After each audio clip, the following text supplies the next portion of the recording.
All right, now our Tri-State Office Furniture tweet of the day. Hey, Pony, at least we got one good team in town. The number 2 Pitt volleyball team beats Virginia in trade sets tonight, extending its unbeaten start to 13-0.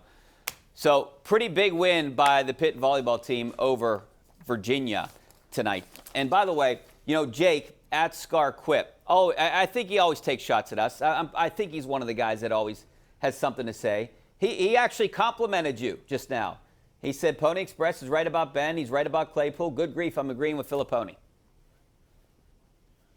Well, Richie, speaking of Pitt, we've had texts lately into the show that say, I would rather have Kenny Pickett at quarterback right now than Ben Roethlisberger. We've had those texts. Are you serious? We've gotten those tweets, and not just from people that have the script Pitt in their avatar or H2P. We've got people that have said the guy that plays on Saturdays in town is better than the guy who plays on Sundays. Do I'm you not think kidding. Kenny Pickett will play on Sundays? Do you think he'll make an NFL team? Yes, I think he'll get drafted. I don't think he'll be a starter. I think he'll be a mid-round guy, and maybe if he's lucky, Richie, he can go to a team that picks him in the 3rd round, and the GM can come out and say afterwards, we had a first-round grade on him. And if that happens, well, then he's set for 4 or 5 years, and eventually, maybe by the time he's 30, he'll get an opportunity to be a quarterback, a franchise quarterback. All right, let's go out to Vernon Butler. How you doing, Vern? Good, gentlemen. First of all, I enjoy Vern. your commentary every night. My question is, Ben has been historically releasing the ball under 3 seconds. But this last weekend, it seemed like he was holding the ball longer and not throwing it out of bounds, but taking a 7-yard loss. Your comments? Yeah, just a few plays. I mean, he's still getting the ball off pretty quickly, Pony. I mean, the guys are in his face by the time the ball snapped to him. That's the problem. Richie, did you see the ESPN stat? No, I didn't. It blew me away.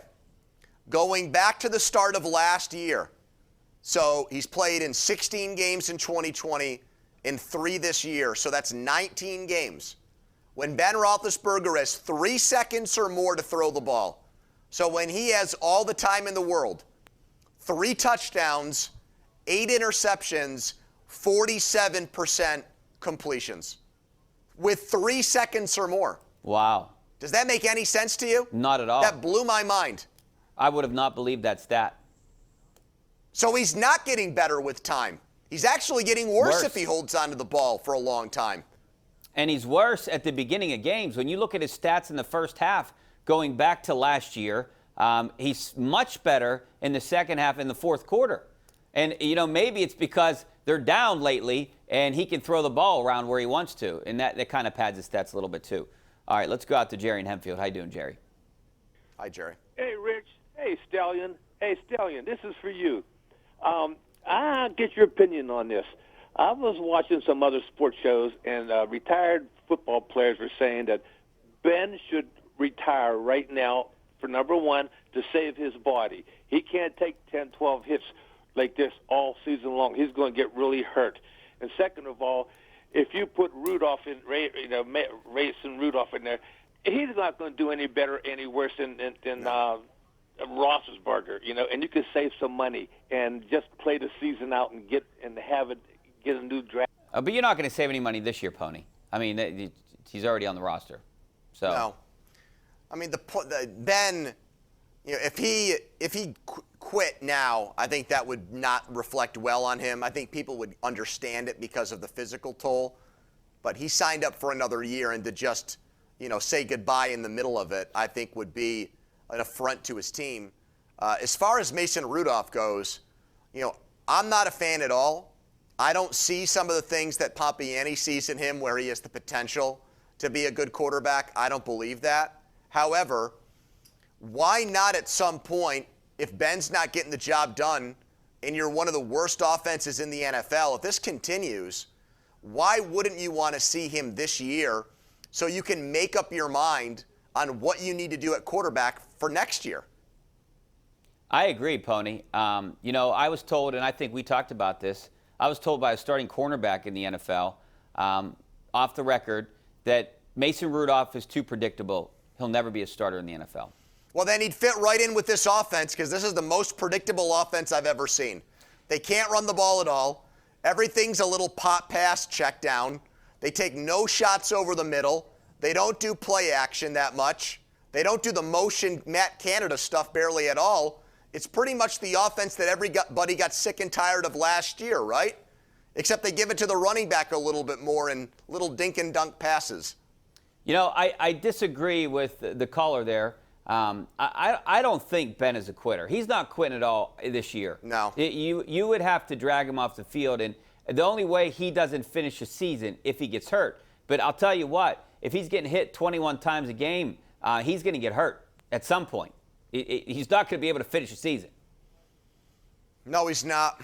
You know, when I watched the last 2 games the Steelers played here against teams that didn't have good offensive lines. The Raiders line, much maligned, a lot of backups. The Bengals line has been crushed.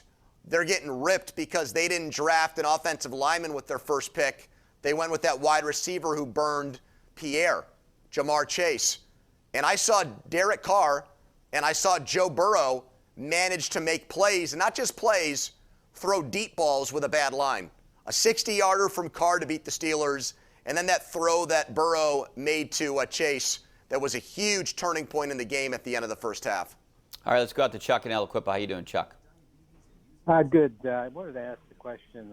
I don't remember, but wasn't Sam Darnold an option earlier in February and as a low draft? An option potentially if the Steelers wanted to give up something for him. Would have been if they let Ben walk. Would have been. They would have had to give up a second-round pick, and then I think a conditional pick is what the Jets got back, and plus the Panthers had to pick up that 5th-year option on Darnold, which I think is about $18 million, Richie. So they had to make – they didn't give up a ton, but they had to commit to that next year. But guess what? So far, it's been worth it for the Panthers. They're 3-0. You know, they've beaten the Texans and Jets along the way in a Saints team that had a bunch of injuries and coaches on the COVID list. But, yeah, so far so good with that trade.